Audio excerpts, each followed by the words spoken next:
Buenas tardes. Y hay algunas personas conectadas. Vamos a esperar unos minuticos si se conectan otros participantes para iniciar.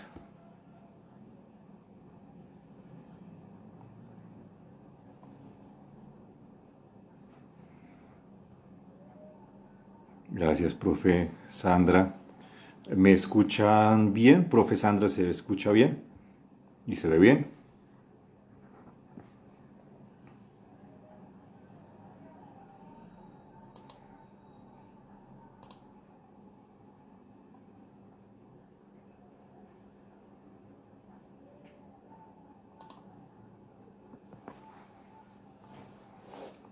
Gracias, profe Sandra. Gracias, David. Un abrazo, David.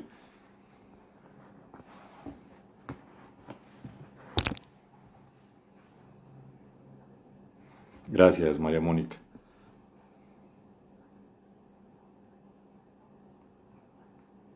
Esperamos 3 minuticos a las 6:05 y arrancamos.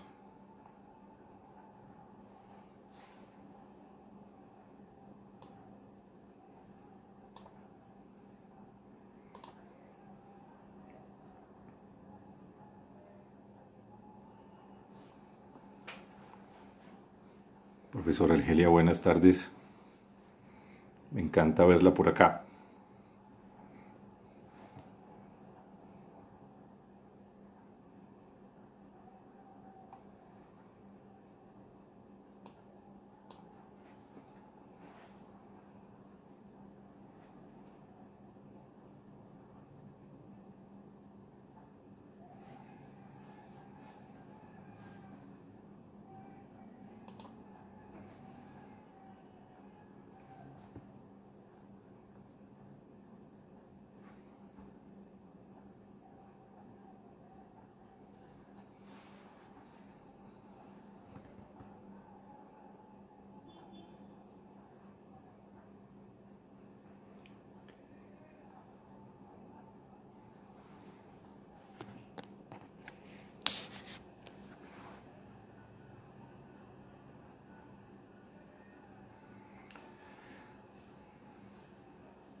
Alejandro, buenas tardes. Gracias, profe Alejandro. Un abrazo también. Bueno, yo creo que podemos ir arrancando. Profe Sandra, ¿está de acuerdo con que vayamos iniciando?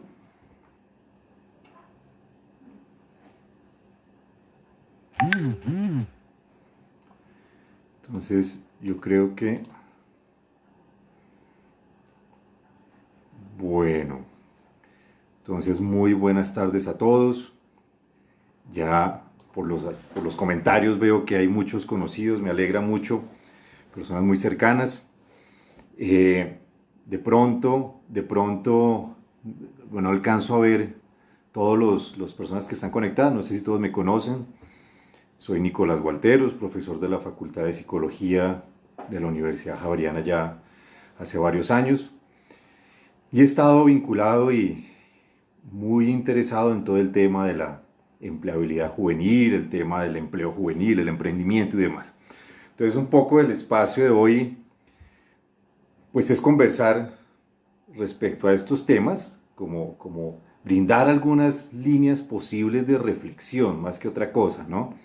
No trata de ser una conversación, digamos, muy académica, ni mucho menos, sino simplemente un espacio como para compartir algunas ideas inicialmente generales, quizás como para poder ir conversando después si surgen algunas preguntas o algunas inquietudes. Entonces, plantearé yo creo que unos 4 o 5 puntos que creo importantes a propósito del título de la invitación, que es la relación entre la educación y el empleo, o la educación y el mundo del trabajo. Y pues son algunas reflexiones, insisto, que vienen derivadas de mis reflexiones en el ejercicio docente, acompañando ciertos estudiantes en sus prácticas, ciertas asignaturas. Entonces, la idea es rescatar de ahí algunos elementos que considero pertinentes para favorecer quizás la discusión en este ámbito del mundo del empleo y las relaciones con la educación. Entonces, como digo, son unos 4 o 5 elementos. El primero que yo quisiera plantear, que suena tremendamente general y parece una obviedad, pero no pareciera serlo tanto a veces en la práctica o en la vida cotidiana de las instituciones educativas de cualquier nivel de formación, desde la media o incluso la primaria o la educación superior en cualquiera de sus formas, sea técnica, tecnológica o profesional. Y es, a la educación debería preocuparle la empleabilidad juvenil. Debería ser un escenario de reflexión. Suena como insisto, como una obviedad, pero no lo es tanto. Y tampoco es que a mí se me haya ocurrido o sea la única persona que lo haya visto. Aquí recuerdo mucho el trabajo del profesor Víctor Manuel Gómez, profesor de la Universidad Nacional, quien insistía hace muchos años, sus investigaciones fácilmente van a cumplir muchas de ellas 30 años, y él utilizaba una afirmación muy bella y era: el puente está quebrado, el puente entre la educación y el trabajo. Y creo que desde los inicios de estas reflexiones del profesor Víctor Manuel hasta hoy, el puente no se ha reconstruido, sino se sigue resquebrajando en muchos escenarios. Entonces, primer punto de reflexión que quería plantear es este: a la educación debe preocuparle la empleabilidad. Es interesante cómo hace unos meses, con lo que se llamó el estallido social o la protesta social, se hablaba mucho de que una de las preocupaciones de los jóvenes que marchaban y protestaban era el tema del empleo. Pero cuando esto se quiere llevar a otros escenarios, el empleo o el tema del trabajo pareciera generar ciertas resistencias, ciertas incluso incomodidades a ciertos escenarios de reflexión. Entonces, a la educación debe preocuparle la empleabilidad y sobre todo debe preocuparle, pues porque a los jóvenes les preocupa y justamente pues la gran parte de sus demandas sociales están relacionadas con la posibilidad de acceder a empleos preferiblemente de calidad, pues que les permita de una u otra manera dar cuenta de sus necesidades y transformar sus condiciones de vida. Entonces, usualmente escucha uno mucho esto en algunos escenarios, pareciera como si fuera un mito, y es que pensar el mundo del empleo desde la educación nos remite o agota la discusión, llamémoslo así, en un ejercicio de mercantilización de la educación,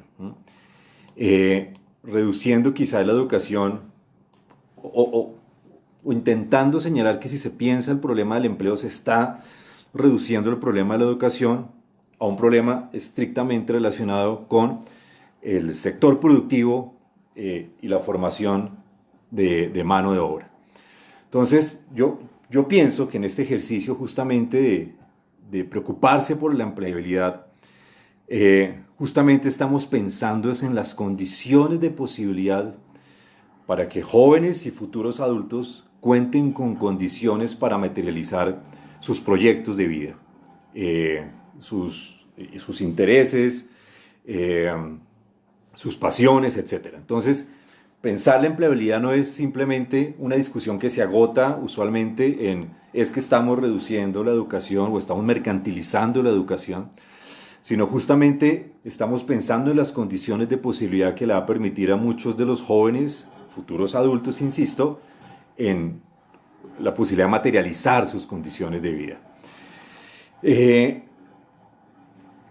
Pienso en ese sentido en una categoría que me parece muy, muy interesante, que planteaba también el profesor Víctor Manuel, insisto, un gran investigador del tema, y es la necesidad de acercar a los jóvenes a la cultura para el trabajo. Particularmente en dos niveles. Claramente en la importancia de que se familiaricen con las prácticas, con la vida cotidiana que implica el mundo del trabajo y el mundo del empleo. Pero también porque y lo muestran diversas investigaciones en la región latinoamericana, que quienes más sufren la desconexión de la escuela y el trabajo son los jóvenes en condiciones más desventajadas, que justamente por sus condiciones familiares han podido estar más distantes del trabajo formal o de las condiciones de trabajo formal. Entonces, en este escenario de la empleabilidad empiezan a surgir varias preocupaciones. La primera, insisto, esta especie de mito de que pensar el empleo es mercantilizar la educación. Pensaría yo que claramente nos implica conectarnos con el sector productivo, pero justamente estamos pensando en las condiciones de vida futura de los jóvenes.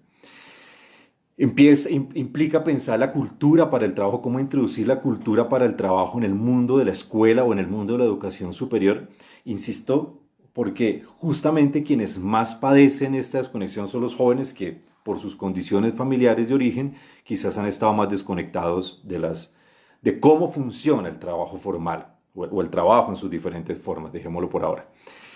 Y otro elemento también, un segundo mito que aquí me parece interesante para discutir, o por lo menos para dejarlo señalado, es usualmente se suele afirmar que la educación justamente se está mercantilizando y está muy enfocada en formar mano de obra. ¿Qué encuentra uno? Curiosamente lo contrario, y es, somos un país, y me atrevo a decir que gran parte de la región latinoamericana, con una cultura academicista muy fuerte. Lo que predomina justamente es una formación que está muy desconectada del trabajo, es justamente lo contrario. Y esa cultura academicista pues se traduce además en las preferencias futuras de los jóvenes, quienes van a elegir muy seguramente trayectorias también académicas y desconectadas de otros escenarios posibles de formación, como ya lo señalaré más adelante, que es la educación técnica y tecnológica. Entonces, por eso creo que a la educación debe preocuparle la empleabilidad, porque justamente quizás circulan algunos mitos o algunas ideas particulares frente al mundo del trabajo, y quienes van resultando más afectados son los jóvenes desempleados que, como señalaba el Dani, según las últimas cifras, supera el 20%. Naturalmente es una cifra promedio que cambia mucho por las regiones. Está el desempleo, pero que es casi 10 puntos superior al desempleo adulto, que en promedio está en el poquito más del 12%. Bogotá un poco más alto de este promedio y ciudades como Quibdó superiores al 20%. Entonces creo que el tema del desempleo en un país como el nuestro es prioritario y por lo tanto resultaría prioritario pensar el tema de la empleabilidad. En este contexto de la cultura academicista, por ejemplo, a mí me llamaba mucho la atención una cifra que encontraba ayer y que nos da un poco cuenta de dónde se produce el conocimiento y cómo circula además. Y encontraba que poco más del 90% de los investigadores en Colombia trabajan en el contexto académico y un poquito más del 2% en el contexto empresarial, productivo, como llaman algunos, en el sector real de la economía. A diferencia de otros países de la OCDE, donde la proporción es casi 50-50, 50% en el sector académico, 50% en el sector productivo. Entonces, ahí tenemos una caracterización interesante, importante, que reafirma un poco este tema de la cultura academicista y cómo la cultura academicista tiende a estar un poco desconectada del sector productivo. Y también frente a la cultura para el trabajo, no sé si vieron ayer la noticia que me pareció bien curiosa a propósito de estos temas. Leía una noticia sobre un joven que hizo un TikTok hablando un poco mal de su empresa empleadora. Y pues al otro día del TikTok pues lo reciben con la mala noticia del despido, ¿no? Justamente esto tiene que ver en cómo nos acercamos, cómo nos movemos en el mundo para el trabajo, que no es una obviedad, implica unas racionalidades, unas cotidianidades, etc. Entonces, primer punto, insisto, la necesidad de pensar la empleabilidad en la educación. Es un deber, no debería ser uno opcional. Segundo punto que quisiera plantear y reflexionar al respecto, y es el tema del emprendimiento. muy relacionado con el tema de la empleabilidad en términos de una condición de posibilidad para acceder al mercado de trabajo y generar recursos. Y frente al emprendimiento señalaría dos posibilidades. Evidentemente hay una perspectiva crítica a la que incluso también me he adherido y con algunos elementos he interrogado la noción en sí misma de emprendimiento, particularmente en tanto se suele contemporáneamente juvenilizar el emprendimiento. Bueno, dos categorías, se suele juvenilizar y psicologizar, ya trato de explicar a qué hago referencia. Por juvenilizar, pues se asume que el joven por joven es buen emprendedor, lo cual también es un tercer mito. Y psicologizar, en tanto se asume que el problema del emprendimiento es un problema de competencias del orden psicológico, es decir, manejo de la frustración o incluso manejo del tiempo, habilidades blandas, etcétera, ciertas competencias del orden de lo individual y personal. Entonces, en ese escenario, claramente yo me posiciono frente al emprendimiento en una postura crítica, pero también el emprendimiento nos habla de otras condiciones de posibilidad y es qué le debe ofrecer la escuela al joven en tanto habilidades y condiciones que le permitan materializar sus proyectos e intereses de vida. Cómo, en este sentido, cómo emprendo mi proyecto de vida. Entonces creo que ahí el emprendimiento nos abre otro escenario de reflexión que no se agota solamente en la creación de una iniciativa productiva, de un negocio, sino también nos abre las condiciones de posibilidad para pensar el lugar que tiene la escuela, los contextos educativos, para ofrecer a los jóvenes escenarios en los que puedan, o las condiciones que les permitan a ellos materializar sus intereses de vida, intereses que además, insisto, pues no se agotan en lo meramente empresarial, sino que se abre a las artes, la ciencia, todo el tema de la cultura. Hace unos días, el martes justamente, en la oficina de promoción de emprendimiento de la universidad, me encontraba algo muy interesante y es todas estas iniciativas para acompañar los emprendimientos culturales. Creo que es un trabajo muy valioso. Entonces, también, si bien, insisto, frente al emprendimiento es posible tener una postura crítica por los abordajes más tradicionales, si se quieren, casi los que se han venido gestando desde la Ley 1014, muy relacionados exclusivamente con el espíritu juvenil del emprendedor y la psicologización del mismo, es decir, que hay que tener una postura particular para ser exitoso. Escenarios que pueden ser sujetos de crítica. También es interesante reconocer al emprendimiento como justamente aquellas condiciones que le van a permitir al joven materializar sus proyectos de vida. Y es este tercer punto del emprendimiento, el tema de los proyectos y la materialización, lo que me lleva a pensar en el tema del empleo, un tema que hoy se vuelve muy polémico, y es, entonces, ¿qué estudio cuando termino la media?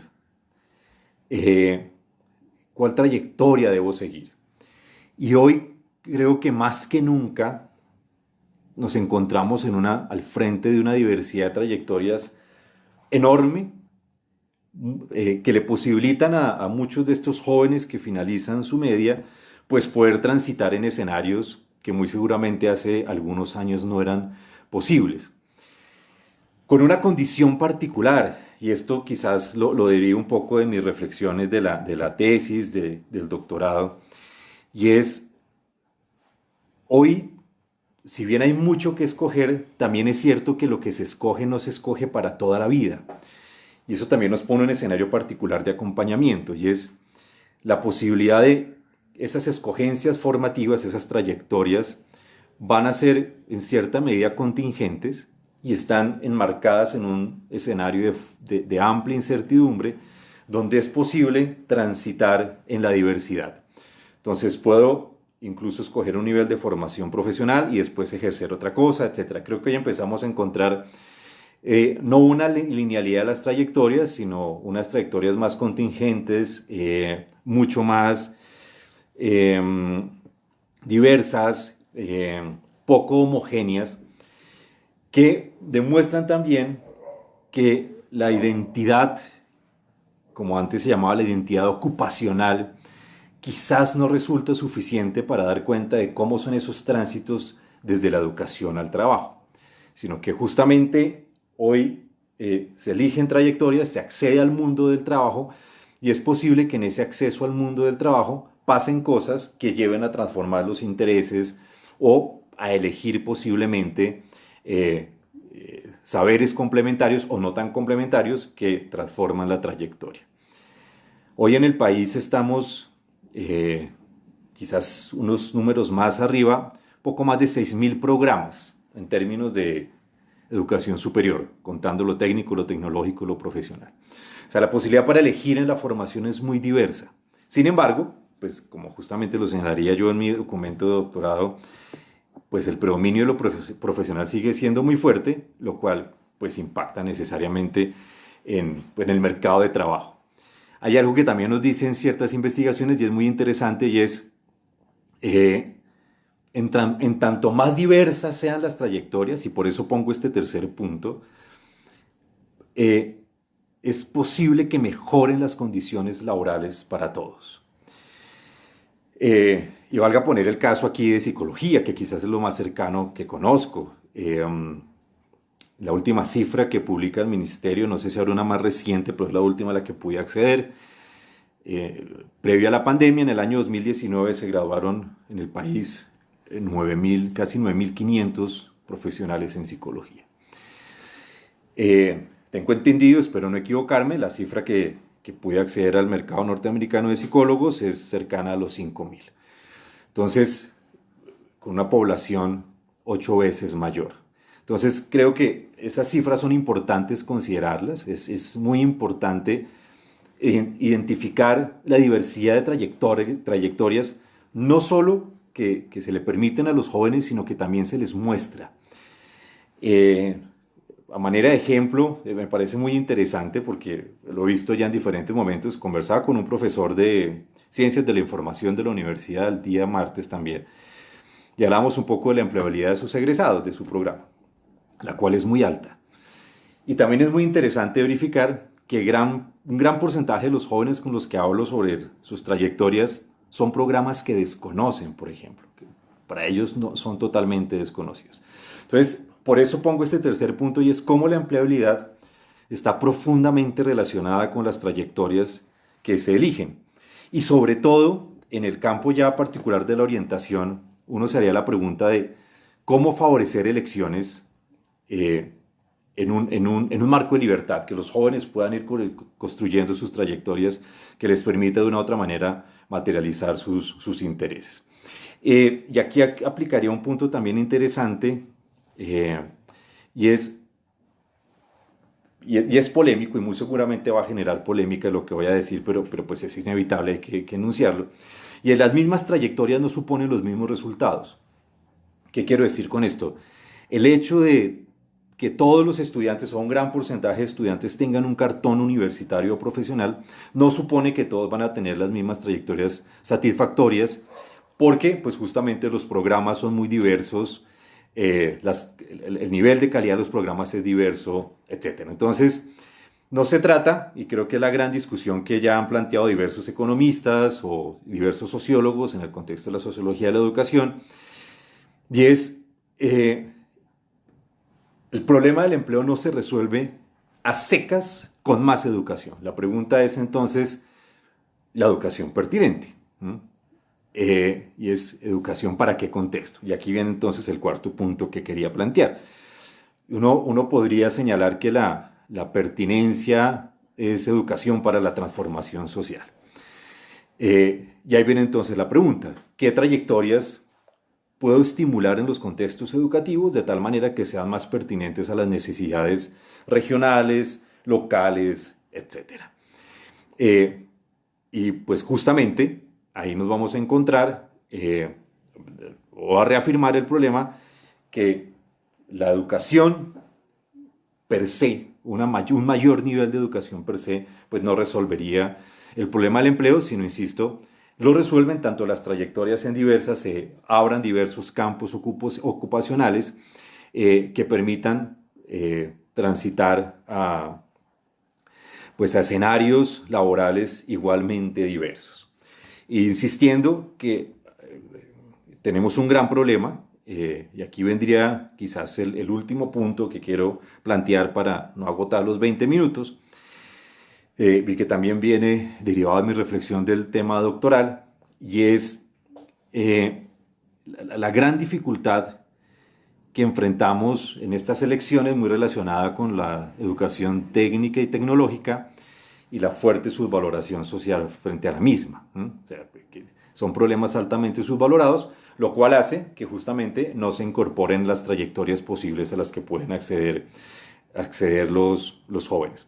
Entonces, ese sería un sexto y último punto, y es la diversidad de trayectorias impacta en la empleabilidad de los jóvenes y sobre todo en países, particularmente de la región, la subvaloración de la oferta formativa no profesional pues ha llevado a que las preferencias se concentren en ciertos campos formativos, algunos de ellos inflados, que inevitablemente va a impactar en el mercado del trabajo de estas profesiones. Si uno revisa las estadísticas del Ministerio de Educación, casi los últimos 10 años, encuentra uno que 5 programas siempre debutan los primeros puestos, de preferencia. Entonces, pues eso es bien interesante. Hoy, por fortuna, creo que empiezan a surgir nuevas ofertas, nuevos programas que hacen que justamente pues se diversifiquen la posibilidad de las trayectorias. Y agregaría yo en el tema que me lo pasé y esto, lo que acabo de decir me lo recordó, y es cómo la pertinencia también tiene que estar muy relacionada, pues inevitablemente con todo el tema de las tecnologías y sobre todo con aquellas competencias que faciliten pues lo técnico, el acceso al dominio de ciertas tecnologías. Entonces, bueno, yo plantearía inicialmente estos 6 puntos: el tema de la preocupación por la empleabilidad, el tema de la importancia de quizás ubicarnos en lo necesario con una mirada crítica frente al emprendimiento, pero también reconocerlo como una condición de posibilidad necesaria para materializar proyectos de vida. El problema es que si yo no tengo qué materializar, se me enreda el asunto. El otro punto sería el de las trayectorias. No son para toda la vida, sino son contingentes. Hoy encontramos trayectorias contingentes, lo cual pienso mucho en una afirmación que tiene el profesor Sergio Rascobán que me gusta mucho, y es: no elegimos de una vez y para siempre, sino hoy más que nunca cambiamos los objetos que elegimos, los objetos ocupacionales. Es necesario pensar en una educación pertinente. El problema del empleo no se resuelve con más educación o más educación de la misma. Y es necesario, en este contexto de la diversificación, inevitablemente pensar una oferta formativa diversa, digamos, que no se agota en lo profesional. Aquí Ricardo hace una anotación muy interesante, lo que alcanzo a leer. Soy técnico y de verdad me he sentido de alguna manera discriminado, claramente. Yo creo que más que es una carga histórica muy fuerte desde la colonia,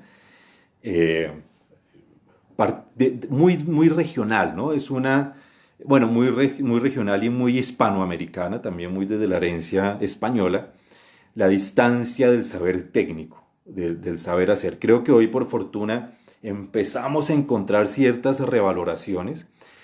Yo recuerdo a algunos colegas, a propósito de mi investigación del doctorado, que decían algo muy interesante, y es: muy seguramente cuando las universidades más tradicionales incorporen estas asignaturas o esta oferta formativa, va a permitir que jóvenes que tengan este interés cuenten con algún respaldo familiar para cursar estas propuestas.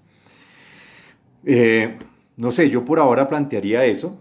Me excedí un par de minuticos, pero para cerrar, no sé si hay alguna pregunta, algún comentario adicional. No veo aquí, más allá de la anotación de Ricardo, el planteamiento.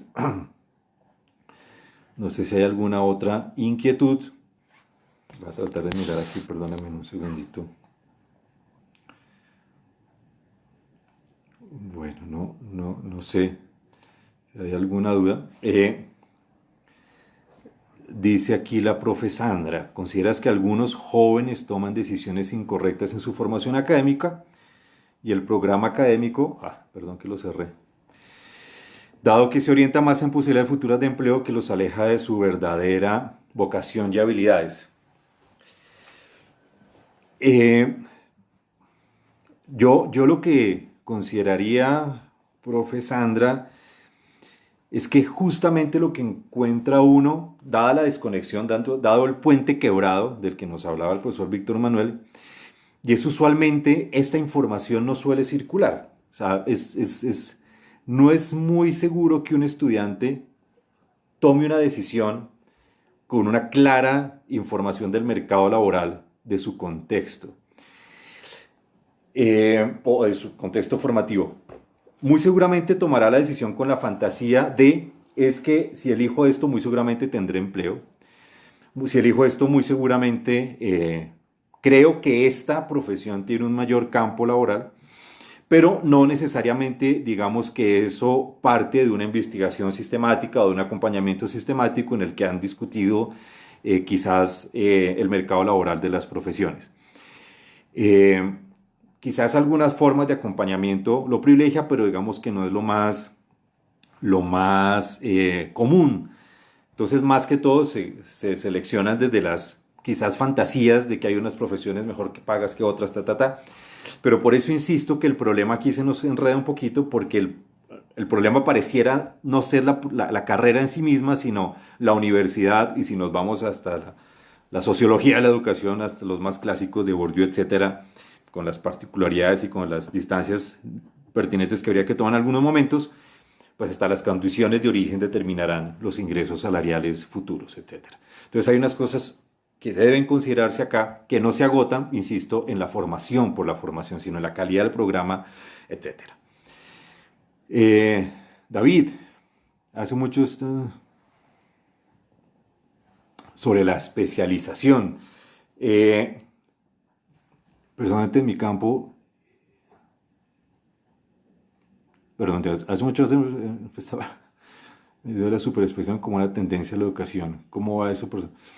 Sí, yo creo que pues cada vez hay algo que se llama lo leí en un autor muy de divulgación, pero me gustó mucho la reflexión, que es Chang, un coreano, y él habla de la suma cero. Y él dice, como cada vez hay más profesionales, pues ya el título no nos permite discriminar. Entonces, ¿cómo discriminamos? Entonces ahora discriminamos con el posgrado. Pero cada vez hay más estudiantes con maestría, entonces ¿cómo discriminamos? Con un doctorado o con otra maestría. Entonces, claro, claramente el mercado de trabajo va exigiendo niveles cada vez más altos de formación y muy seguramente especialización, de tal manera que permita generar distinciones. Hace muchos años, yo recuerdo mucho a un profesor, nuestro querido profesor Felipe Rojas, que decía, yo empecé a trabajar antes de graduar en psicología, en el ICFES, si no me equivoco. Hoy quizás esto no se ve, no es común en psicología, no digo que no pasen, pero no es común, pero sí es común en otras profesiones. Volvamos al tema de ciencias de la información. Entonces depende mucho del campo la necesidad de irse especializando, y esto tiene mucho sentido, y lo veo con mucha fuerza en ciertas investigaciones o ciertas reflexiones, en el campo técnico y tecnológico, justamente, porque son saberes tan específicos, saberes tan, digamos, tan especializados, que es inevitable que se necesita ese profesional y no otro, y por eso justamente a veces muchos programas técnicos o tecnológicos, sobre todo, tienen una empleabilidad un poco mayor que ciertos saberes profesionales.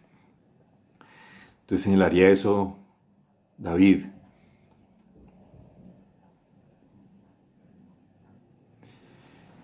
Perdón, profe Argelia, pongo aquí para leer completo, aquí.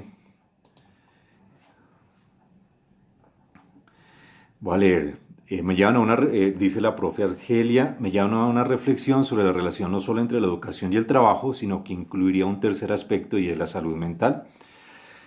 Cada día se incrementa la consulta clínica de adultos jóvenes con diversos síntomas como ansiedad, tristeza, sin ganas de vivir, y esto está relacionado directamente con la falta de oportunidades de encontrar empleo.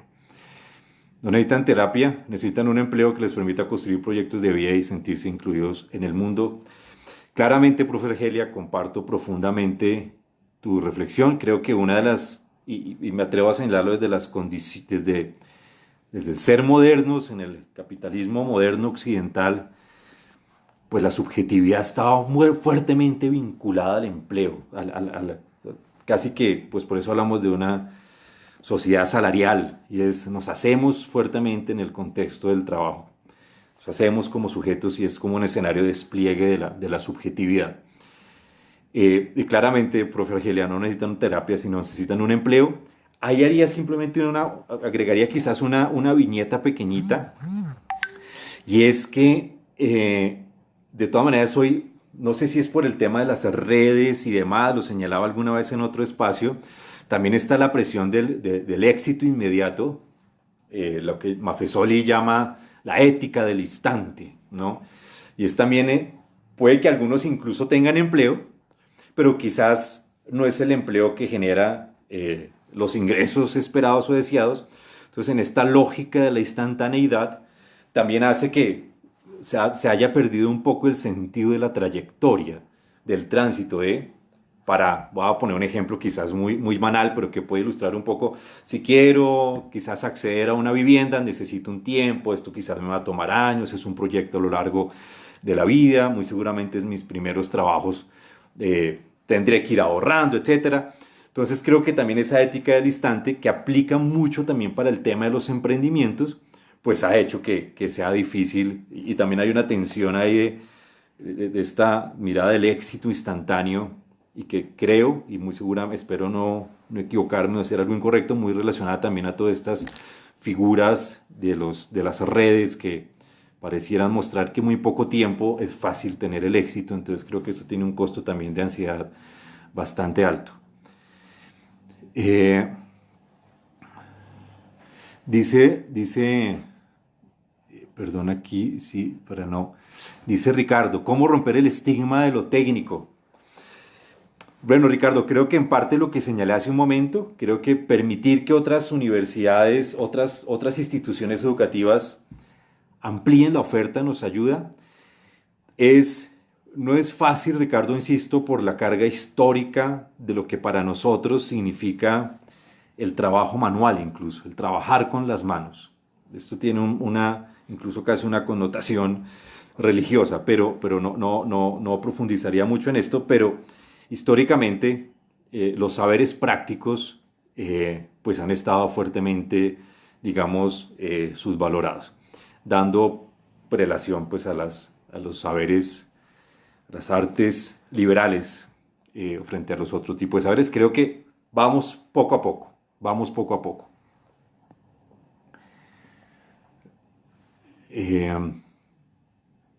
Dice Ricardo, claro que se cambió de ocupación. Pero Ricardo, ¿sabe que empiezo yo a encontrar que esto, voy a poner ejemplo que quizás no resuelve la duda, pero nos da pistas de cosas que pueden estar pasando? Cuando hace muchos años por allá me invitaban y me mostraban la Facultad de Gastronomía de la Universidad de La Sabana, decía, es una forma en que las universidades empiezan a incorporar otros saberes, otras formas de hacer, otras formas de estar en el mundo. Empiezo a encontrar también con los más jóvenes, quizás que están en la educación media, eso es interesante. Desafortunadamente por la pandemia se limitaron las conversaciones con ellos, pero muchos jóvenes interesados en acceder, por ejemplo, a la Escuela de Artes y Oficios, otro tipo de saberes. E incluso algo muy interesante es adultos profesionales que están accediendo a este tipo de saberes, que están transformando sus proyectos de vida porque justamente dijeron, no, yo estudié X carrera profesional, pero mi interés era otra cosa, ser artesano o otro saber, otro saber. Entonces creo que evidentemente es una carga de 200 años que es difícil. A mí aquí se me fue la señal. Entonces señalaría yo por ahora estos elementos. Yo creo que la idea es que, bueno, quedará el video, ya podremos ver en el futuro quizás reacciones, reflexiones que complementen. Pero insisto con el primer escenario, creo que es el que me parece más relevante y es, nos debe preocupar la empleabilidad. Yo sigo insistiendo mucho en esto, claramente sin desmontarse de los escenarios, sin desmontarse de los escenarios críticos o los andamiajes críticos que necesariamente toca tener, pero tampoco a la luz de ellos desconectarnos pues de la necesidad de que la gente cuente con las condiciones de posibilidad de materializar sus proyectos de vida, que pues, insisto, en el capitalismo occidental moderno, pues fuertemente vinculados al trabajo en su forma empleo. No sé, yo creo que no veo más preguntas. Creo que, no sé, profe Sandra, si finalizamos, tú que estás más cercana como a las otras conversaciones, y ya sería ver futuras anotaciones.